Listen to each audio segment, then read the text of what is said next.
बिस्मिल्लाहिर्रहमानिर्रहीम। अस्सलाम वालेकुम नाज़रीन, आप यूट्यूब चैनल देख रहे हैं। मैं इमरान खान हूँ। ख़बरें काफ़ी सारी हैं और एक तो सुप्रीम कोर्ट ऑफ पाकिस्तान से इंपॉर्टेंट खबर है, अली अमीन गंडापुर की रिहाई की खबर है, मुराद सईद के हवाले से बहुत इंपॉर्टेंट खबर है, आपके साथ शेयर करूँगा। लेकिन जो सबसे बड़ी खबर थी आज सुबह की, जो मैंने आपको मोटरवे से आते हुए रिकॉर्ड करके दी थी, और उसमें पाकिस्तान तहरीक इंसाफ के बड़े सीनियर लोगों का, उनके सोर्सेज का, इवन इमरान खान साहब ने अपने लोगों से मुलाकात करके कहा था कि उनको गिरफ़्तार कर लिया जाएगा। ये हुआ क्या? और उन्हें गिरफ़्तार नहीं किया गया। लेकिन अगर आप तैयारियों का लेवल देखें तो नेक्स्ट लेवल की तैयारियां थी। ऐसी तैयारियां इमरान खान साहब को गिरफ़्तार करने के लिए इससे पहले हमने नहीं देखी, या हमने पाकिस्तान में किसी भी सियासी लीडर को गिरफ़्तार करने से पहले इस तरह की तैयारियां नहीं देखी।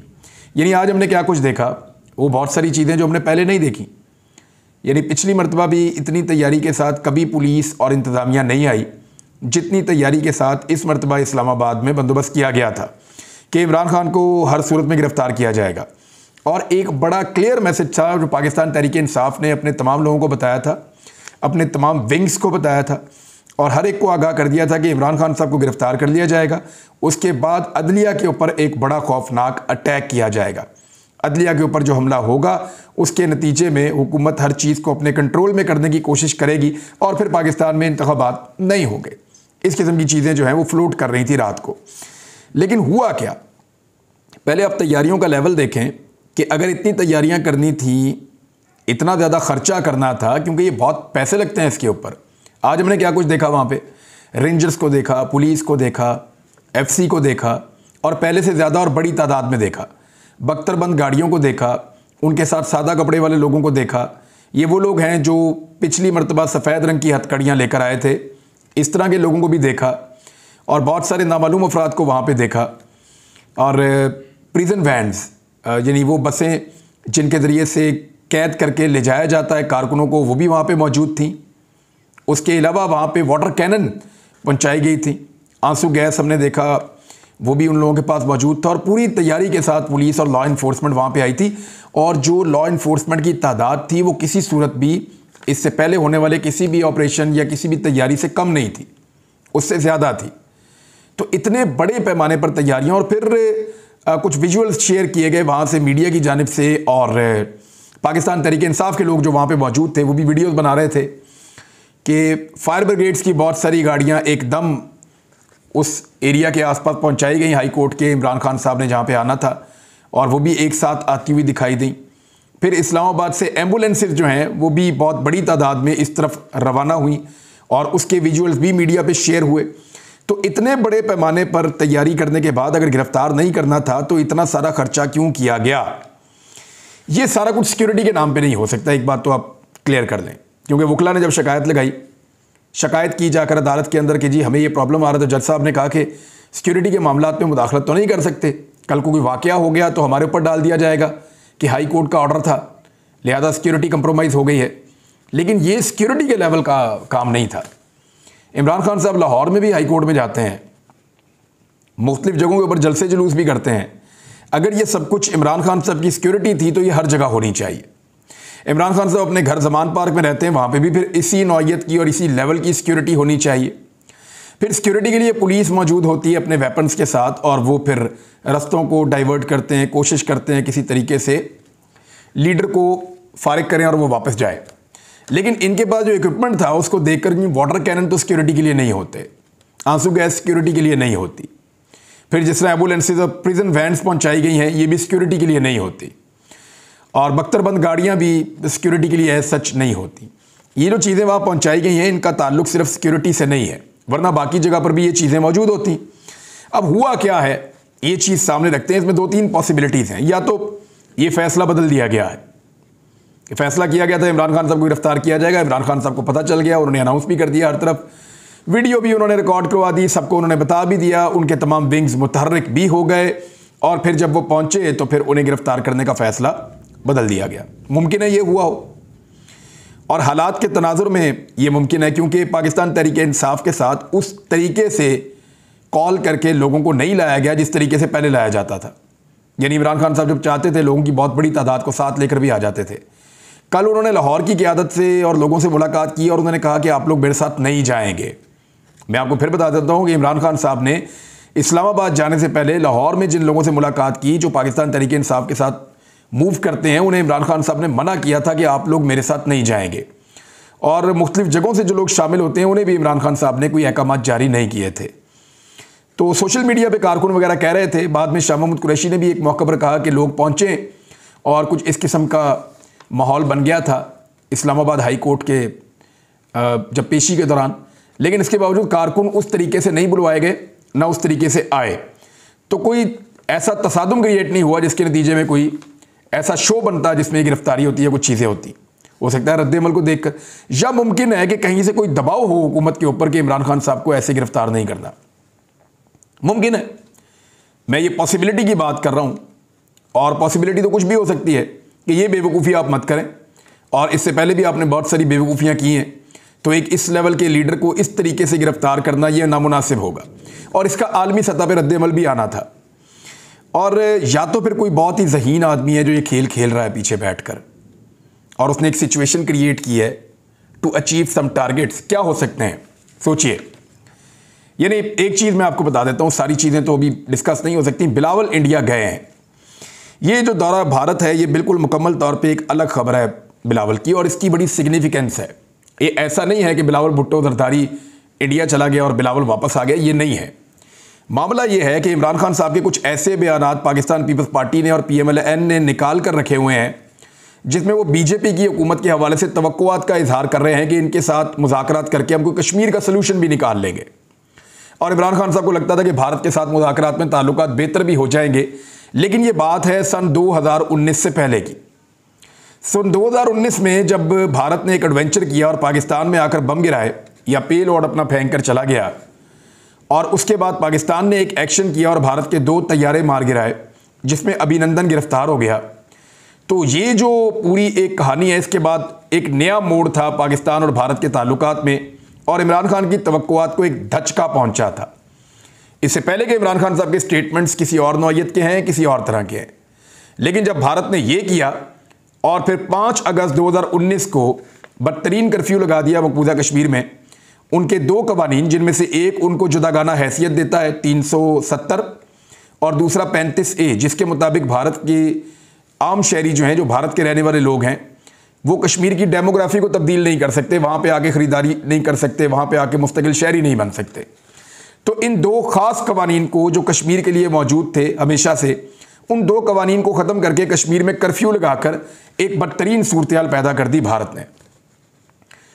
इन 2 वाक़यात के बाद, एक तो जो बालाकोट अटैक है वो, और दूसरा जिस तरीके से ये किया गया भारत की जानिब से कश्मीर में, इमरान खान साहब के भारत के साथ ताल्लुकात और तवक्कुआत बिल्कुल बदल गए।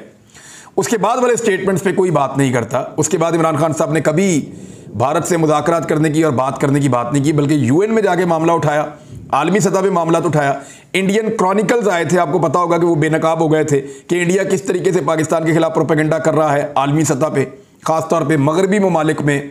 और फिर पाकिस्तान ने हर चीज़ के ऊपर भारत को काउंटर करना शुरू किया आलमी सतह पे।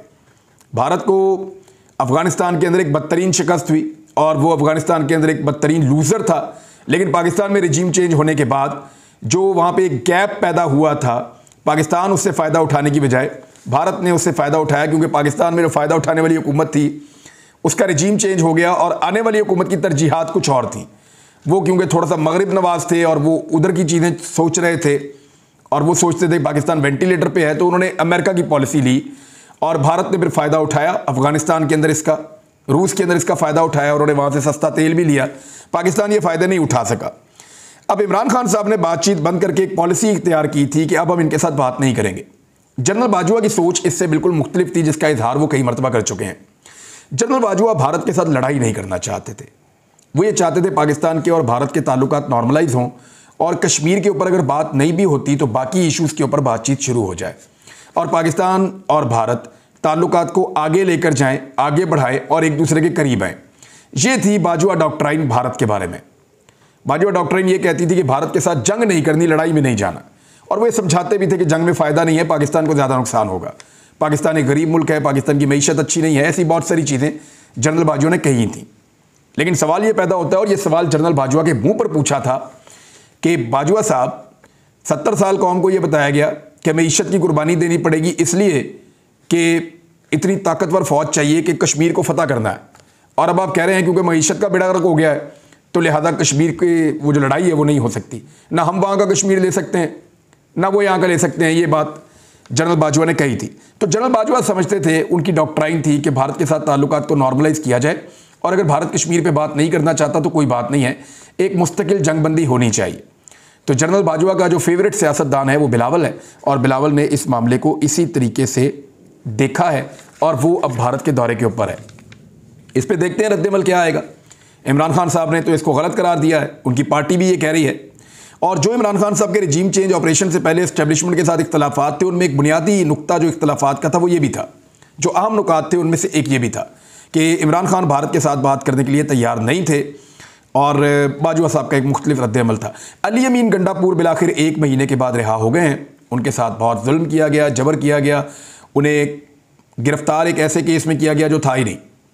यानी वहाँ ये बताया गया कि अदालत ने ज़मानत दी हुई है तो उन्होंने कहा जी कुछ भी है, मुझे ऊपर से हुक्म है, मैंने इस बंदे को गिरफ्तार करना है। एक तो गिरफ्तारी गलत थी, फिर अली अमीन गंडापुर को उन्होंने कहा तौहीन अदालत लग जाती है, लग जाए, मैंने गिरफ्तार करना है, ऊपर से हुक्म है।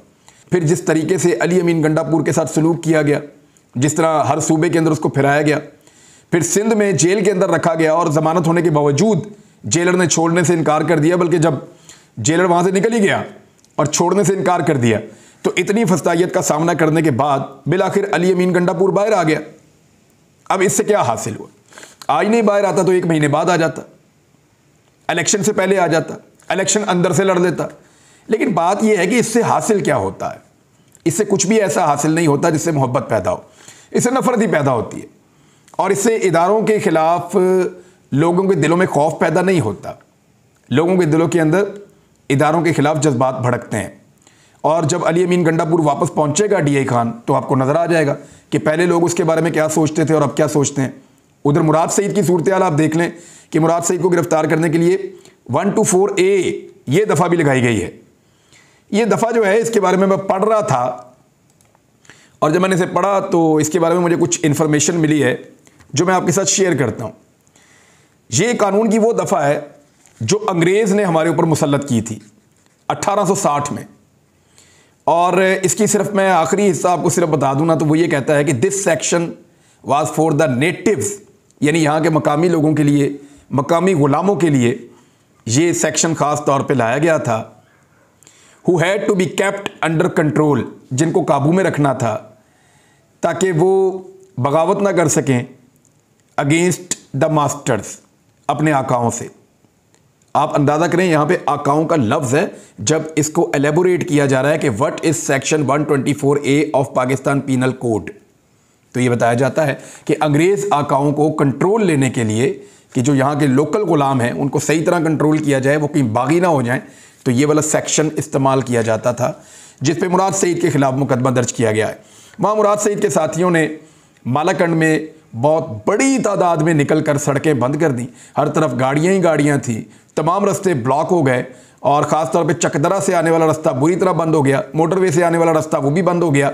नादरीन, ख़ास तौर पे ये एहतजाज जो किया गया है ये सरकारी दफातर के बाहर किया गया है। DC ऑफिस है वहाँ पे, लीविस का ऑफिस है और दीगर कुछ सरकारी ऑफिस हैं और वहाँ पे ये एहतजाज करके मालाकंड की सड़कें ब्लॉक कर दी गई हैं। लोगों ने अपनी ताकत का मुजाहरा किया है मालाकंड में और उस नौजवान की हमायत का ऐलान किया है जो अमन की बात करता है। अमन के दुश्मन अभी भी वार कर रहे हैं, लगातार वार कर रहे हैं और बदकिस्मती से मेरे पास 2 ऐसी खबरें हैं जो बहुत बुरी खबरें हैं। एक खबर ये है कि पाक फ़ौज के ऊपर अटैक हुआ है शुमाली वज़ीरिस्तान में, दहशतगर्दों ने फायरिंग की है जिससे पाक फ़ौज के 6 जवान शहीद हो गए हैं। तो कब तक पाकिस्तान ये लाशें उठाता रहेगा? पाकिस्तान को दहशतगर्दी की इस जंग के ख़िलाफ़ एक मरबूत पॉलिसी के साथ चलना चाहिए क्योंकि हालात इस तरह के पैदा हो गए हैं। वहाँ पे एक अब सूबाई गवर्नमेंट भी मौजूद नहीं है और वफाकी हुकूमत की इस तरफ तवज्जो ही नहीं है। ऐसी सूरत हाल में जवानों की कुर्बानियाँ लगातार होती चली जा रही हैं और इन्हीं के ख़िलाफ़ मुराद सईद जैसे लोग आवाज़ उठाते हैं। मेरे ख़्याल में इस सिलसिले को रुकना चाहिए और पाकिस्तान के अंदर आगे बढ़ने का बेहतरीन रास्ता यह है कि पाकिस्तान की आवाम के फ़ैसले सुने जाएं और उनको तस्लीम किया जाए। दूसरी जानिब अपर करम और पारा चनार में फायरिंग के वाक़यात में 8 उस्ताज़ा जाँ बहक हो गए हैं। ये अपनी नौयत का एक बड़ा खौफनाक वाक़या है, बहुत खौफनाक वाक़या है। इम्तिहानी मरकज़ के ऊपर कोई ड्यूटी हो रही थी और फायरिंग का निशाना बनाया गया उस्ताज़ा को। और ये इंतहाई अफसोसनाक वाक़या है। ये तालीम देते हैं बच्चों को, नौजवानों को। इनके ऊपर हमले से बड़ी दहशतगर्दी कोई और हो नहीं सकती। जितनी मजम्मत की जाए उतनी कम है। और एक उस्ताद जो है उनको चलती गाड़ी पर फायरिंग करके कत्ल किया गया है और बाकी टीचर्स को एक साथ फायरिंग करके कत्ल किया गया है। और अस्पतालों के अंदर वहाँ एमरजेंसी नाफिज की जा रही है। इम्तिहानात जो हैं वो मुलतवी कर दिए गए हैं और ये इंतहाई अफसोसनाक वाक़या है। ये वाक़यात की कोई गुंजाइश नहीं है हमारे जैसे मुल्क के अंदर। अमन के दुश्मनों को रोकना पड़ेगा और लोगों की बात सुननी पड़ेगी। सुप्रीम कोर्ट ऑफ पाकिस्तान में मुल्क भर में एक साथ इंतखाबात कराने का केस समाअत के लिए 11:30 बजे मुकर्रर हो गया है कल सुबह। और उसमें 3 रुकनी बेंच है और वही बेंच है जिन्होंने ये फ़ैसला दिया है। जस्टिस एजाजुल एहसन साहब, जस्टिस मुनीब अख्तर साहब और चीफ जस्टिस ऑफ पाकिस्तान उसकी सरबराही करेंगे।